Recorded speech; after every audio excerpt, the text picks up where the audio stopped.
Welcome, everyone, to the Daily Juice Podcast on the Betting Pros Network. I'm your host, Sean, Stacking the Money Green. Give me a follow on Twitter at Sean T. Green. And as always, Daily Juice is being brought to you by BetMGM. Use the promo code JUICE. $10 bets turns into $200 in free bets. Good for college and pro. Restrictions apply. All right, let's talk a little... It's all hoops edition of the Daily Juice Podcast. We'll get to our recap. Annoying. 1-2. Should it have been 2-1? Texas. Oh man, how'd they blow that game? They had it. Got sent into overtime and then lost 85-78 in OT. Kind of got worked there in OT, but man, should have won it outright. Should have got that cover in regular time. Green Bay. All right. Admittedly, I got a little cute taking them plus 19.5, although they only missed the cover by a few points there. I mean, give me 5 points, Green Bay. That was not an amazing result. But then the Lakers, they've been great on the road, fading them. Cavs win and get the cover 116-102. Of course, Anthony Davis leaving the game 8 minutes into the game. That was kind of the big story. So fortunate for us as Cavs bettors on that. And the Cavs, Lakers played better than I thought, honestly, especially missing Anthony Davis. But Cavs are a good team. I know it sounds crazy to say that, but they're good. They're going to be in the mix there in the East, as weird as it sounds. But they looked really good, and they closed it out strong in the fourth. So felt pretty good about that. All right, so what do we got for today? We got 2 picks for college basketball, 2 picks for NBA. But before we do that, youtube.com/bettingpros. Hit subscribe, comment on this very video. Sleeper NFL teams. Do you think there's a NFL team that could win the playoffs as a 6 seed, a 7 seed, a 5 seed? What do you got? Any long shot Super Bowl picks? I'm always picking my brain because it's never fun to go chalky. YouTube.com/bettingpros. Hit subscribe, comment on this video. Automatically entered to win an autographed Stephon Diggs jersey, courtesy of Pristine Auction. All right, let's get to it. If it's not broke, don't fix it. And by that, I mean fading the Lakers on the road. Give me the Raptors -7.5 back-to-back game for this Lakers team. Yes, please. Auto fade for me. Anthony Davis left the game with flu-like symptoms, so yeah. And then he's gonna play the next day, maybe. But I severely doubt it. And if he is the flu, and also how do you start the game, get 8 minutes in, and then you're like, the flu got me. I mean, I'm sure something flared up, but you're either sick or you're not, Anthony Davis. I don't get it. Maybe he, tried to play through. He's no Michael Jordan. This would be hilarious if this was Michael Jordan's flu game where he plays for 8 minutes. He's like, yeah, that'll do it. Yeah, I'm good. I get it's a championship game, but if he got the flu, now I'm no doctor. I'm not an infectious disease expert, but maybe there's a chance he spread it to some of the guys. We've seen this in the NFL, or if one guy gets in the locker room, a bunch of other guys get it. So would I be shocked if other guys in the Lakers also are sick? No. And they may be short a couple guys. Guys may be having to play through sickness like Anthony Davis did, and you tag that onto a back-to-back. I mean, who knows? Again, not an infectious disease expert, but maybe he tests positive for COVID and he can't even get into Canada. I don't know. It just seems like a logistical nightmare for this Lakers team dealing with an illness on a back-to-back game and then going into another country. And you just throw in the fact that the Lakers struggle on the road, 4-7 ATS. Raptors dominate them offensive rebounding stats, almost 3.2 per game. You throw in the fact that Anthony Davis is out, and yeah, this could get ugly for the Lakers. Hopefully you guys are subscribed to YouTube. You're getting this early, or as early as you can. I think this is going to move, if I had to guess, with some of these guys possibly being ruled out, or I don't know. I think the Lakers spread the Raptors spread is going to get bet up. So I'll say I like this up to 10. At minus, if you're getting Lakers plus 10, maybe I think of going the other way, but it's 7.5 right now, so I'm on the Raptors.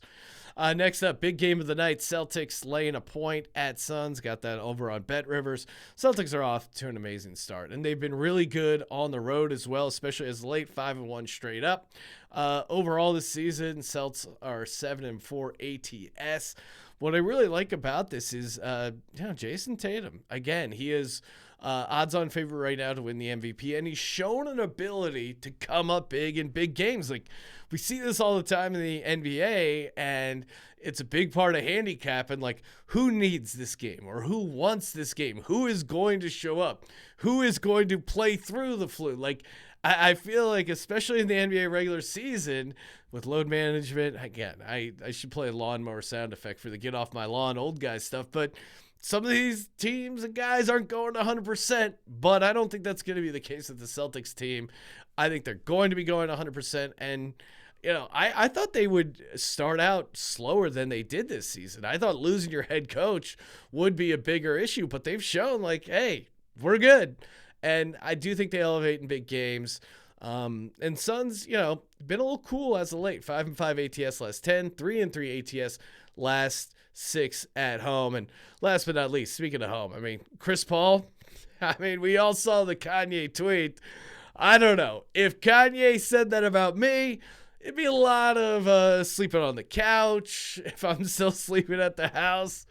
It's just not ideal, Happy wife, happy life, and I can't imagine things are completely happy at the Paul household right now. Maybe you throw your brother Cliff under the bus. I don't know what you do, and maybe it's completely false.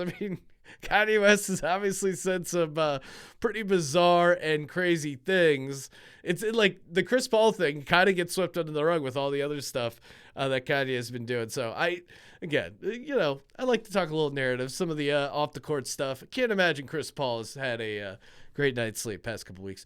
Hey, moving over to college, give me we got DePaul at St. John's. I'm taking DePaul. They're getting 8.5 at St. John's.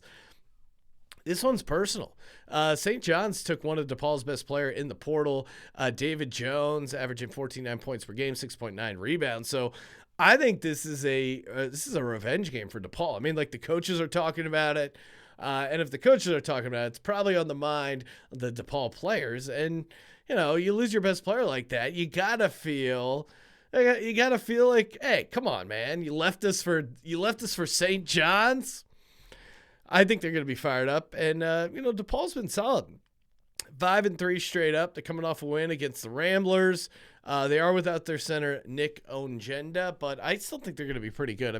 50th in the country in three-point field goals, 13th in free throw shooting. Again, I love a good dog who can hit some free throws, and I think DePaul is that team. And they got this kid, Javon Johnson, 18.4 points per game, 5.5 rebounds. I think he's going to carry the team. 8.5 is way too much. I think they are a live dog there as well. And again, another sign I'm getting really old when I refer to college football and basketball players is this kid. Even guys in the NFL or NBA, I'm like, oh, this kid. Meanwhile, he's like 27. Hey, it never gets old. Situational handicapping. That's right. Nebraska at Indiana. I'm taking the big favorite here. Indiana laying 12.5 over on Bet Rivers. Nebraska has been playing pretty well. And I do think this is one of Fred Hoiberg's best teams in the Cornhuskers. They're 6-3. The problem is they're coming off a gigantic win against their rival Creighton there in Nebraska. Meanwhile, Indiana on the other side, 7-1, coming off their first loss of the season against Rutgers. So you have a team in Nebraska coming off a massive win, and you have Indiana coming off a loss. This is just a poor situational spot. Nebraska, got that huge win. Now they got to go on the road. I think they're going to be happy. They're still going to be happy that they beat Creighton, and I don't think they're going to be able to get the best effort against Indiana. Meanwhile, Indiana, they're looking to avenge that loss to Rutgers. Trace Jackson Davis has been awesome, 18.3 points per game, 8.5 rebounds per game. And again, Indiana top 25 on offense and defense.